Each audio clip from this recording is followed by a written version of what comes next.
March 2. ఆత్మఫలమేమనగా ప్రేమ. గలతీలకు రాసిన పత్రిక 5వ అధ్యాయము 22వ వచనం. ఆత్మఫలం అనే పదబంధం మనకు ప్రారంభంలోనే స్పష్టంగా చెప్పబడింది. ఆత్మఫలంగా పరిగణించబడే గుణగణాలు పరిశుద్ధాత్మని ద్వారా మాత్రమే మనలో పుట్టించబడతాయి. మార్పు పొందిన వ్యక్తి వీటిలో ఏ ఒక్క ఫలాన్ని ప్రదర్శించలేడు. ఒక నిజమైన విశ్వాసి కూడా తన సొంత బలం ద్వారా వాటిని పునరుత్పత్తి చేయడానికి శక్తిహీనుడు. మనం ఈ కృపల గురించి ఆలోచించినప్పుడు అవి అతీంద్రియమైనవి మరియు పరలోక సంబంధమైనవి అని మనం గుర్తుంచుకోవాలి. ఇక్కడ చెప్పబడిన ప్రేమ అనే పదం వ్యామోహాన్ని సూచించే ప్రేమ కాదు, లేదా స్నేహానికి సంబంధించినది, లేదా కుటుంబ సంబంధ ప్రేమకు సంబంధించినది కాదు.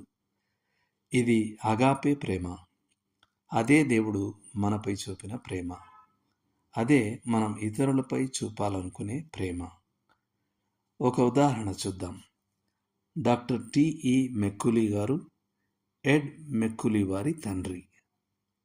డాక్టర్ మెక్కులీ మరియు ఇతర 4 యవన మిషనరీలను ఈక్వెడార్లోని ఔకా ఇండియన్స్ గిరిజనులు హత్య చేశారు. ఒక రాత్రి మేమిద్దరం, డాక్టర్ మెక్కులీ మరియు నేను, అమెరికాలోని ఒక పార్క్ ఇలినాయ్ అనే ప్రాంతంలో మోకాళ్ళలోని ప్రార్థించుకుంటూ ఉన్నప్పుడు ఆయన ఆలోచనలు ఈక్వెడార్ వైపు తిప్పబడ్డాయి. అక్కడ ఉన్న క్యూరారే నది గురించి, తన కుమారుడి శరీరం ఎక్కడుందో అనే ఆందోళనపై ఆయన ప్రార్థించాడు.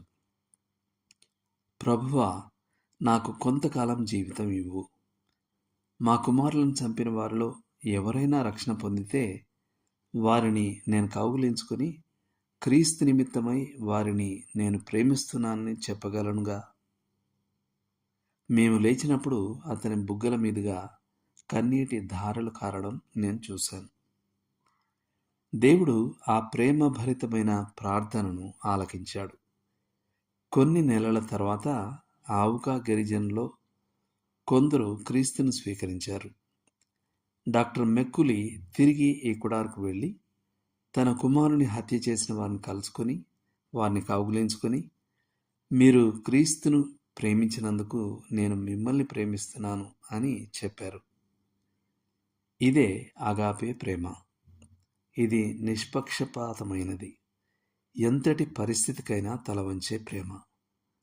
ఆకర్షణీయమైన వారైనా, అసహ్యమైన వారైనా, శత్రువులైనా, మిత్రులైనా ఏమాత్రం తేడా చూపని ప్రేమ. ఇది షరతులు లేనిది, తిరిగి ఏమీ ఆశించని ప్రేమ. ఇది త్యాగమయమైన ప్రేమ. ఖర్చుతో సంబంధం లేకుండా ప్రేమించే శక్తిగల ప్రేమ. ఇది నిస్వార్థమైనది. తన సొంత అవసరాల కంటే ఇతరుల అవసరాల గురించి ఎక్కువగా శ్రద్ధ వహిస్తుంది. ఇది స్వచ్ఛమైనది. అసంబద్ధత, అసూయ, అహంకారం, ప్రతీకారం లేదా ద్వేషం వంటి ఛాయ కూడా లేకుండా చేస్తుంది. ప్రేమ అనేది క్రైస్తవ జీవితం యొక్క అతి గొప్ప సద్గుణం.